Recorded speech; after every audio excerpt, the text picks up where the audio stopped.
చూసారా కోవా గోళీలు అయితే కలాకాన్ కోవా గోళీలు అన్నమాట. చాలా చాలా బాగా వచ్చింది, చాలా సింపుల్ వేలో వచ్చినాయి. హలో అండి, అందరికీ నమస్తే. Welcome to my channel Venkatalakshmi పల్నాతులు. చూస్తున్నారు కదా, ఈ రోజు కోవా బిళ్ళలండి. చాలా మంది నన్ను అడుగుతున్నారు కదా, దానికోసం ఇదిగోండి ఫస్ట్ పాలైతే తీసుకుంటున్నాను. 3 అర లీటర్లు అనమాట. 3 అర లీటర్ అంటే 1.5 లీటర్ పాలు తీసుకుంటున్నాను నేను. 1.5 లీటర్ పాలు తీసుకుంటున్నాను. కోవా బిళ్ళలు ఎలా చేసుకోవాలి ఇంట్లో ఈజీగా చూపిస్తానండి. మామూలుగా ఏంటంటే ఎప్పుడు మరిన్ని చూపిస్తున్నా కదా, మీకు ఈసారి ఏంటంటే ఈజీగా కొలతలు చాలా తేలిగ్గా ఉండేలాగా చూపిస్తాను. ఇదిగోండి 1.5 లీటర్ పాలు తీసుకున్నాను నేను. ఇప్పుడు అయితే పాలైతే బాగా తెరిలే వరకు కాచుకోవాలన్నమాట. మధ్య మధ్యలో ఒక గరిటె తోటి కలుపుకుంటూ ఉండాలి.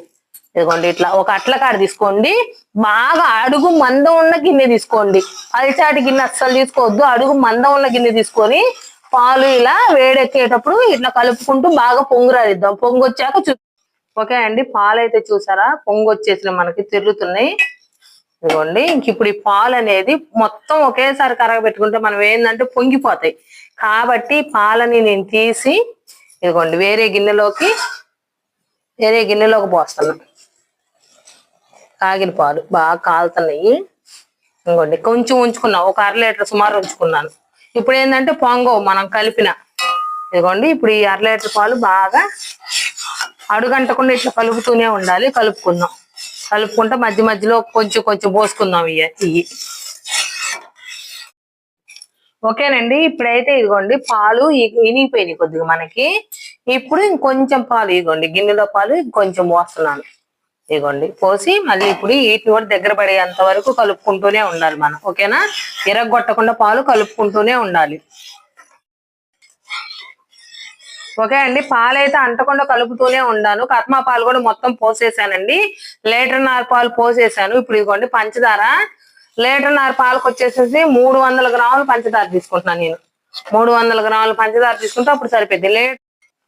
ఓకేనండి, చూసారు కదా దగ్గరకు వచ్చేసింది మనకు పాలైతే. ఇంకా కొంచెం దగ్గర పడితే సరిపోద్ది. అంచులమ్మట కూడా చూసారా మనకి అప్పుడే రెడీ అయిపోయింది కోవా అనేది మనకి. ఇదిగోండి చూసారా చాలా దగ్గరకు వచ్చింది. హెవీ ఫ్లేమ్ మీదే కలుపుకోవాలి, మాడకూడదు. హెవీ ఫ్లేమ్ మీద కలుపుకోవాలి మనం. సన్న మంట మీద పెట్టుకుంటే పాలు కలర్ తిరిగిపోతాయి అనమాట, ఎర్రగా అయిపోతాయి. మనం హెవీ ఫ్లేమ్ మీద కలుపుకోవాలి, మాడకుండా కలుపుకోవాలి. ఓకేనా, మళ్ళీ ఇంకొంచెం దగ్గర పడ్డాక చూపిస్తాం మీకు. ఓకేనండి, చూస్తున్నారు కదా ఇదైతే మనకి ఇంకా దగ్గర పడిపోయింది. చూసారు కదా మనకి ఇలా వచ్చేసింది. ఇంకొంచెం లైట్ గా నీరు ఉంది, ఈ నీరు కూడా తీయాలండి. ఈ లోపల మనం ఏం చేయాలంటే కొంచెం ఇలాచి పౌడర్ అంటే అదే యాలకుల పొడి, కొంచెం పంచదార వేసి నేను యాలక్కాయల పొడి అయితే వేసేసుకున్నాను. కొంచెం యాలక్కాయల పొడి వేసుకుంటే స్మెల్ బాగుండిద్ది అనమాట. దీంట్లోకి 1 స్పూను నెయ్యి, ఇదిగోండి 1 స్పూను నెయ్యి వేయండి. తర్వాత వేయాలి మళ్ళీ నెయ్యి, అందుకోసం అనమాట. కొంచెం వేసాయి. ఇప్పుడు ఇదంతా మళ్ళీ ఒక వరుస కలుపుకుందాం మనం. కొంచెం నీరు దిగాలి. ఒక 5 నిమిషాల సేపు దీన్ని కలుపుకుంటున్నాం మనం. చూస్తున్నారు కదా అంచులు కూడా ఇంకా మనకి కలర్ కూడా మారుతుంది. అంచులు మారుతుంది. ఇప్పుడైతే ఇది ఆఫ్ చేసుకొని ఒక 10 నిమిషాలు ఆరబెట్టుకుంది. ఇప్పుడు పొయ్యి అయితే ఆపేసాక కూడా కొంచెంసేపు బుడకలు వస్తాయి అనమాట, ఏమవ్వదు. దీన్ని ఒక 20 నిమిషాల సేపు ఫ్యాన్ కింద ఆరబెడదాం. ఆరబెట్టాక కోవా గోళీలు ఎలా చుట్టుకోవాలో మీకు నేను చూపిస్తాను. ఓకేనా. ఓకేనండి, చూసారా పూర్తిగా చల్లారిపోయింది మనకి. ఇదిగో కోవా అనేది ఇదిగోండి గట్టి పడిపోయింది. చూస్తున్నారు కదా, ఈ గట్టి పడిపోయిన కోవా అనేది ఇప్పుడు మనం అంతా దగ్గరగా చేర్చుకుందాం దీన్ని. ఇప్పుడు ఇది గట్టి పడిపోయిన కోవా చూసారా మనకి 1.5 లీటర్ పాలకి బాగానే వచ్చింది కోవా. చాలా పెద్ద కళాయి అనమాట ఇది. చూడటానికి ఇట్లా సింపుల్ గా ఉన్న పెద్ద కళాయి 1.5 లీటర్ పాలకి బాగానే వచ్చింది. ఇప్పుడు ఇదిగోండి నెయ్యి, ఇదిగోండి ఇందాక యాలకులు పొడేసాక నెయ్యి అనేది చేతికి తీసుకోవాలి మనం.